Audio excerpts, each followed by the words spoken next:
What's up, world? I'm Cameron McKinney, and this is Pop Culture Spotlight, a podcast about the career of actor Edward Norton and the movie musical In the Heights. First, let's talk about the career of actor Edward Norton. Norton had one of the best breakout performances of all time in the movie Primal Fear with Richard Gere and Laura Linney. It was Norton's first film ever, and for his performance, he was nominated for an Oscar for Best Supporting Actor. This is not only one of the best twists in movie history, it's one of the best first performances ever given by an actor. You watch that movie and you understand Edward Norton is destined to become a great actor. Then after that film, Norton went on an incredible run in the 90s where he starred in The People vs. Larry Flint with Woody Harrelson, Rounders with Matt Damon, American History X where he was once again nominated for an Oscar, this time for lead, and Fight Club with Brad Pitt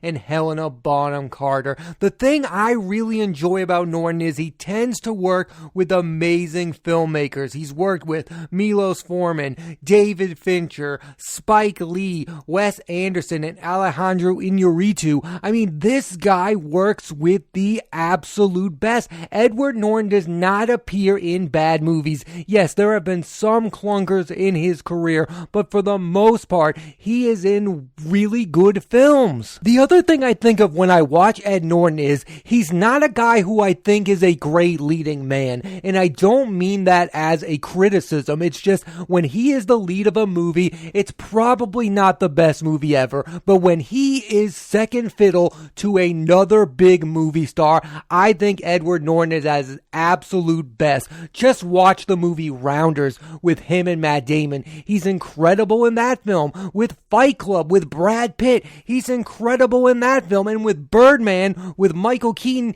he's incredible. When there is another movie star Edward Norton is sharing the frame with, he shows up. He is at his absolute best when another gigantic movie star is on screen. In Fight Club, you not only have him with Brad Pitt, you also have him with Helena Bonham Carter, and their relationship is one of the best things about that movie. I don't think Edward Norton is the type of actor that can carry a film, but when he is on screen with another great actor, he looks fantastic with them. In recent years, I've really enjoyed Norton's work in some Wes Anderson films. He's appeared in Moonrise Kingdom, where he plays a try-hard Boy Scout master. He's hilarious in that film. He's the best part of that movie. That's why I think that movie is top tier Wes Anderson, because of Norton in that film. I had no idea that Edward Norton could be that funny on screen. He also appeared in the Grand Budapest Hotel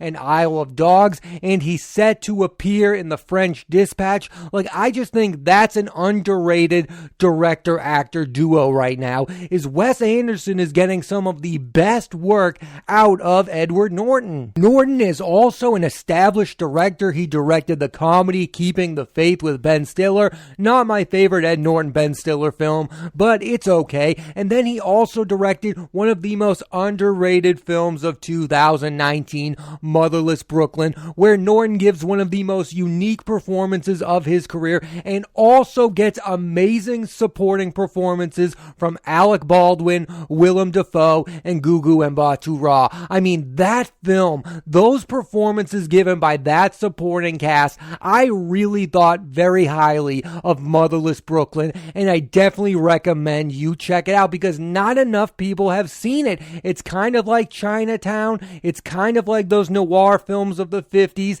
It is top-notch Edward Norton at his absolute best. For me, the best performance of Norton's career comes in Spike Lee's 25th Hour, a film about a man who is about to go to prison. Norton is incredible in this film. It's his most vulnerable character. It's like the opposite of his character in Primal Fear. This is my absolute favorite Spike Lee film. It also stars Philip Seymour Hoffman, Rosario Dawson, Barry Pepper, Brian Cox, and Anna Paquin, who I'll be talking about on next week's podcast. I adore 25th Hour. It is one of the best films about New York City ever made. It's the most honest depiction about how scary it is to actually go to prison. Yes, in our minds, we all believe that that is a reality, that people go through, but when it's happening to you, it seems unimaginable. It is a powerful, powerful film, and Norton is all-time great in that film, and I feel like that's an underrated film of the 2000s. It didn't get Oscar love. Norton wasn't nominated. Spike Lee wasn't nominated. I think it's a fair thing to say that Norton is one of the best actors ever not to have an Oscar. He's been nominated for Primal Fear, American History X, and Birdman. In my opinion, he also should have been nominated for his performances in Rounders, Fight Club, 25th Hour, and Moonrise Kingdom. Rounders in particular is the most underrated film of the late 1990s. Matt Damon is really good in that movie. John Malkovich is in that movie. John Turturro is in that movie. But it is Edward Norton that makes that movie special. He is playing this deviant character who is a bit of a weasel named Worm. I mean, if you have not seen Rounders, see that movie immediately. I think Norton is a really great actor, but it's hard to describe him as a movie star. His films stand the test of time like Fight Club, but in the moment they are not massive hits. Yes, he's been in some blockbusters, most notably The Italian Job with Mark Wahlberg, The Incredible Hulk film, and The Bourne Legacy with Jeremy Renner. But for the most part, I feel like mainstream audiences have not seen the best work of Edward Norton, and that's why he doesn't appear on those lists of the best actors alive. Like, more people see films that star Daniel Day-Lewis than they see films starred by Edward Norton. And that's a shame, because he really is an incredible actor when he's appearing in really good movies. Norton is set to appear in Wes Anderson's upcoming film The French Dispatch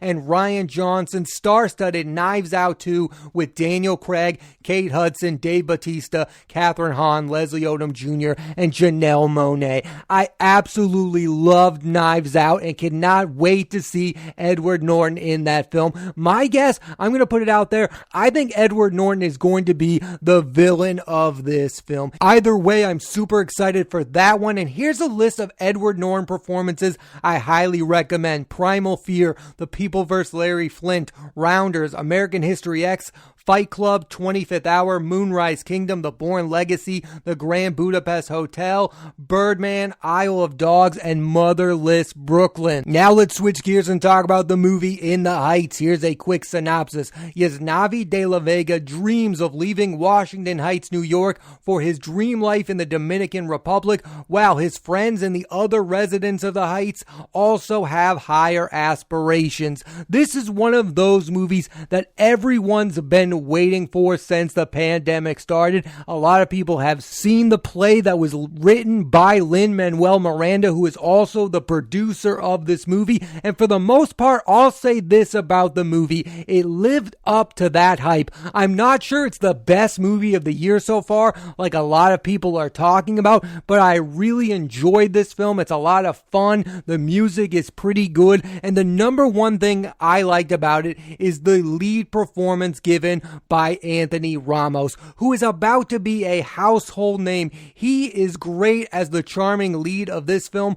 Previously, he was in Hamilton, which was on Disney Plus and on Broadway, and in the movies Monsters and Men and A Star is Born. Monsters and Men is one of the most underrated indie films of the last few years. John David Washington's in that movie, and in A Star is Born, he plays the best friend of Lady Gaga's character. Not a lot of people know who that guy is, while they're about to, because now he is the lead of one of the biggest movies of the summer. I think he's really, really good in this movie, and I would not be surprised if his performance in this movie gets him an Oscar nomination, because as much as I like the other actors in this film, he is the one giving the breakout performance. Like, you watch this movie and you go, he's what's special about the movie. Everyone else is really good, but you're witnessing the birth of a movie star with Anthony Ramos and In the Heights. Ramos's next projects include include the next Transformers film where he will be the lead, and the movie Distant with Naomi Scott from Aladdin and Charlie's Angels. The rest of the cast of In the Heights is really impressive as well. You have Corey Hawkins from Straight Outta Compton and Six Underground, Jimmy Smits from NYPD Blue and the Star Wars prequels, singer Leslie Grace, and Olga Merediz, who you can argue is the heart and soul of the movie. For me, the standout from the supporting cast is Mellisa Barrera, who is the love interest of Anthony Ramos' character. She has insane chemistry with Ramos, and that's what I think makes a great movie musical. It's about the chemistry. It's why La La Land is a great musical, because Ryan Gosling and Emma Stone have great chemistry. Yes, we can act like the songs are super memorable, but we don't really remember the songs, and we don't go back to those movies because of the songs. We go back to it because of the chemistry of the two lead love interests. A Star is Born was a massive hit, not because of the songs, but because of the unreal chemistry that Bradley Cooper and Lady Gaga had. That's what makes a great modern musical. Chemistry between the love interests, or we're not going to care about the story at all. And this movie has that with Ramos and Barrera. I mean, the movie pops when they are on screen together. I could make the argument that the movie could have used more of them on screen. Barrera is set to appear in the next Scream film and Carmen with Paul Mescal. The director of In the Heights is John Chu, who in my books is 2 for 2 with hits. His first film was Crazy Rich Asians, which in my estimation is only getting better by the day. And this film, while different, is also kind of similar. Both films have massive cast.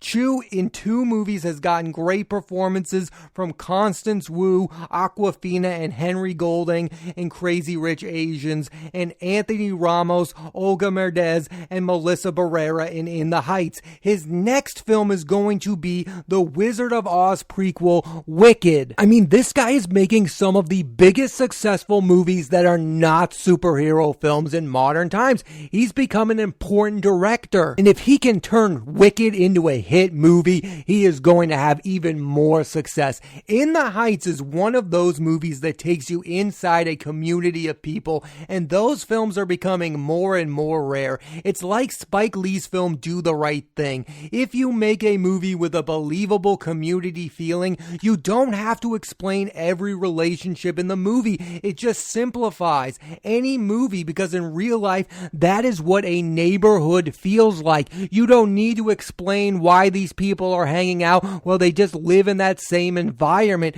It's one of the best settings to put a movie in. It's why Do the Right Thing is super successful, even though it has a powerful message. You don't have to over-explain the relationship of the characters. All you need to know is they live in the same community, and that's what In the Heights has. It has that community feeling, that neighborhood. I don't have to explain why my cousin and I am working at this store, because we just are. It simplifies. It's what real life is like, and it's why I think these movies are special, and why they hit on a basic level, and why people are such fans of them, and why I think In the Heights is going to be a very successful movie. I did enjoy most of the songs in the Heights, but the one that really stands out that I like the most is the song 96,000, a song that happens in a swimming pool. It's the song that's the most memorable. It felt like the most cinematic of all the songs in the movie. I want to take a few minutes and talk about the state of the movie musical, because I really do like where we are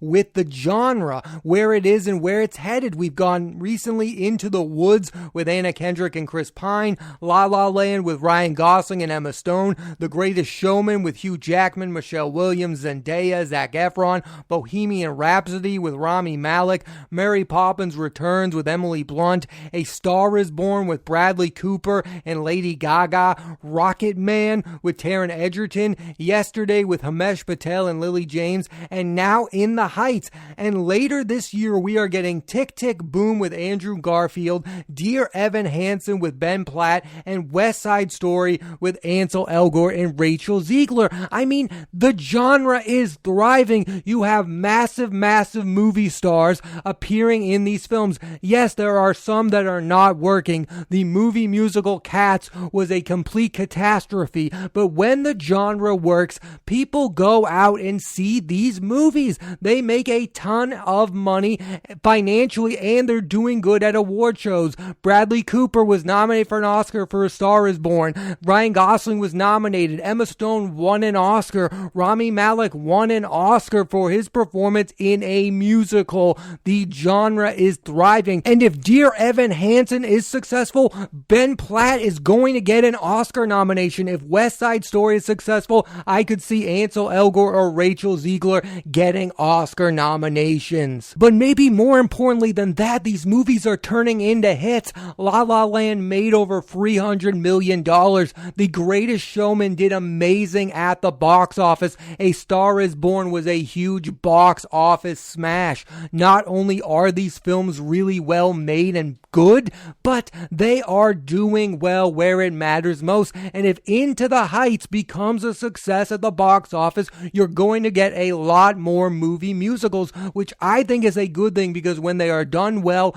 they are really incredible. My two absolute favorite movie musicals are Into the Woods with Anna Kendrick, Chris Pine. I absolutely love that film, especially the parts with Chris Pine, and La La Land with Ryan Gosling and Emma Stone. That movie made me believe that the modern movie musical is possible. Before that, the genre was never on my mind, and since that, there have been some really good musicals. And another thing I really love about the genre is you get to see actors you never thought you were going to see sing, like Ryan Gosling in La La Land. I had no idea he was that good of a singer. Bradley Cooper in A Star is Born. Who had any clue that Bradley Cooper could sing? And you're going to see that with Andrew Garfield in Tick, Tick, Boom. It's just showing another side of the actor. Taron Egerton in Rocket Man. I had no idea he could be almost as good as Elton John if it weren't for that movie. It's just showing a different side of the actor. It's one of those genres I want to see more of. I think it's one of the most underrated genre of movies. It's right up there with me with westerns and sci-fis. Those are my favorite type of movies. And when done well, movie musicals are right up there. La La Land is one of those movies I saw that changed my entire opinion of what a movie could be and how music could be incorporated in it. It's not corny like some people think it is. It's incredible. It's a genre that can be heartfelt and meaningful while also just being a good time. It is fun to watch a movie musical. The movie Rocket Man is really fun to watch when they break out into Elton John songs. Yesterday is one of the most underrated of the movie musicals because all he's doing is singing Beatles songs. And I know that's not a breakout in song movie musical, but I count those type of movies as musicals. So for me, the genre is thriving, and if those movies that I mentioned turn into hits, you're going to see more and more movie musicals,